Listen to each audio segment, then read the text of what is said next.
이 말씀을 듣는 하나님 나라의 귀한 성도 여러분과 그 가정 가운데 하나님께서 허락하셨던 은혜와 평강이 충만하게 오늘도 임하시기를 축복합니다.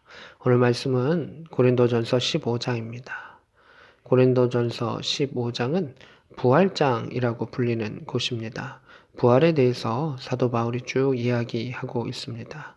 당시 고린도 교회 안에서는 여러 영적인 공격들이 있었는데 예수 그리스도의 그 부활에 대해서 인정하지 않는 그런 사람들이 있었다라고 하는 것을 보게 됩니다. 어떤 사람들은 부활이 없었다. 어떤 사람은 영으로만 부활했다라고 말하는 사람들도 있었는데 그런 일들에 대해서 사도 바울이 부활에 대해서 하나님의 말씀을 전하고 있습니다. 1절에 형제들아 내가 너에게 전한 복음을 너희에게 알게 하노니 이는 너희가 받은 것이요 또 그 가운데 선 것이라 이렇게 되어 있습니다. 사도 바울을 통해서 복음의 역사, 특별히 복음이라고 하는 것은 예수 그리스도를 통해서 우리에게 구원의 생명의 선물을 주셨다라고 하는 것을 사도 바울이 그들에게 주었고 그들은 받았다라는 것을 표현하고 있습니다. 2절에 너희가 만일 내가 전한 그 말을 굳게 지키고 헛되이 믿지 아니하면 구원을 받으리라 라고 말하고 있습니다. 예수 그리스도의 구원의 그 사건을 받고 믿으면 구원을 받는다 라고 하는 아주 단순한 그 명제, 심플한 명제를 주고 있습니다. 3절에 보면 내가 받은 것을 먼저 너에게 전하였노니 이렇게 말하고 있습니다. 사도 바울이 말씀 안에서 예수 그리스도의 부활에 대해 그 사건에 대해서 체험했었고 말씀을 통해 받았고 그 받은 것을 고린도 교회에 전했다라고 하는 그 흐름을 나타내고 있습니다. 내가 받은 것을 너희에게 전하였노니 이는 성경대로 그도께서 우리 죄를 위하여 죽으시고 장사 지낸 바 되셨다가 성경대로 사흘 만에 다시 살아나사 게바와 12제자에게 또 500여 형제에게 보이셨다라고 하는 것을 말하고 있습니다. 그래서 강조하고 있는 것은 성경대로 그 일들이 이루어졌다라고 하는 것입니다.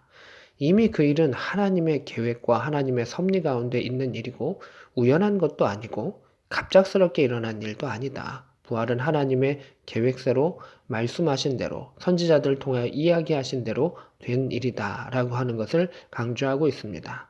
또한 이 일에 대한 증인들이 있다. 게바라고 하는 그 베드로에게도 예수님께서 보이셨다. 12제자에게 그 후에 보이셨다. 6절에 500여 형제에게는 일시에 보이셨다. 그리고 그 대다수는 바울이 전하고 있는 그 당시까지 대다수는 살아있었다. 라고 말하고 있습니다. 7절에 그 후에 야고보에게 보이셨으며 그 후에 모든 사도에게와 8절에 맨 나중에 만삭되지 못하여 난 자 같은 이건 이제 관용구죠. 많이 부족하고 바보 같고 연약한 내게도 보이셨다라고 말하고 있습니다. 그러면서 사도 바울은 9절에 말합니다. 나는 사도 중에 가장 작은 자라라고 말하고 있습니다.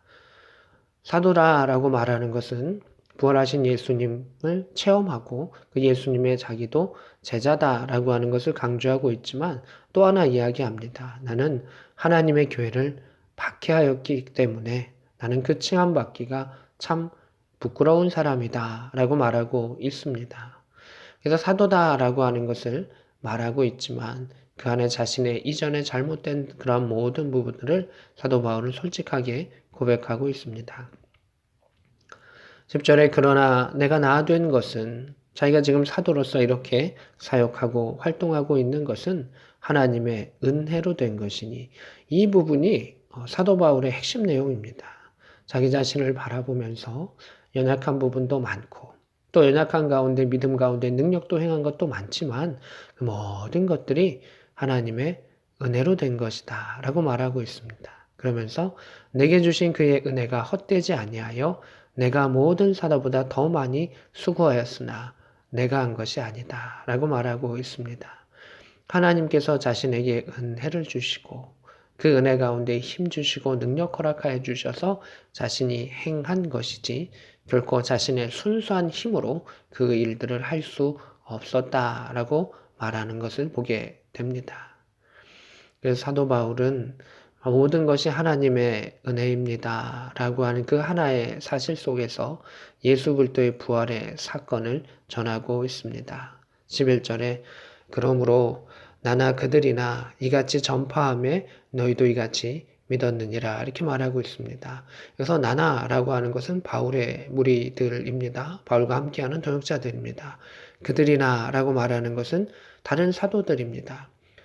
예수 그리스도를 체험했었던 다른 사도들과 또 다른 제자들의 그 모습들, 그들과 같은 동일한 부활의 사건을 전한다라고 하는 것을 말하고 있습니다. 13절에 만일 죽은 자의 부활이 없으면 그리스도도 다시 살아나지 못하였을 것이다. 15절에 또 우리가 하나님의 거짓 증인으로 발견될 것이다 라고 말하고 있습니다. 예수 그리스도의 부활이 어찌하여 없는 것이냐? 분명한 것이고 죽은 자의 부활이 있고 하나님의 뜻과 계획이 있는 것이고 직접 체험한 것이다. 그것이 사실이 아니다면 우리는 거짓 증인일 수밖에는 없다라고 하는 것을 보게 됩니다. 또한 19절에 만일 그리스도 안에서 우리가 바라는 것이 다만 이 세상의 삶뿐이면 모든 사람 가운데 우리가 더욱 불쌍한 자니라 이렇게 말하고 있습니다. 우리가 기독교 신앙을 갖는 것은 단순하게 천국 가기 위함도 또 이 땅 안에서의 단순히 잘 삶도 양쪽의 극단이 다 아니라는 것입니다.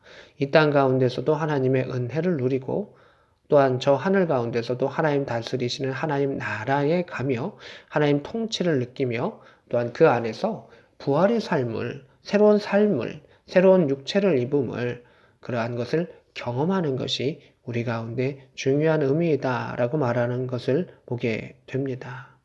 세상의 삶뿐만이 아니라 영원한 내세의 삶이 있다. 그것을 위해서 또 헌신하고 희생하고 전진하며 감사하며 나아가는 것이 그리스도인의 삶이다라고 하는 것을 보게 됩니다. 마지막으로 20절입니다.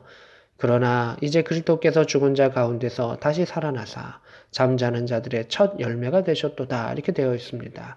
예수께서는 모든 죽은 자들 그리고 그 죽음 가운데 처할 수 있는 모든 사람들 가운데 첫 열매가 되셔서 앞으로 다른 열매들이 주렁주렁 열릴 수 있도록 그 부활의 증표시다라고 하는 것을 말해주고 있습니다. 그래서 부활의 사건은 하나님의 계획 가운데 된 것이고 그러나 그것이 일회적으로 끝나는 것이 아니라 예수를 통하여 앞으로 많은 믿음의 사람들이 계속해서 부활의 사건을 자신의 삶 가운데 체험할 것이다.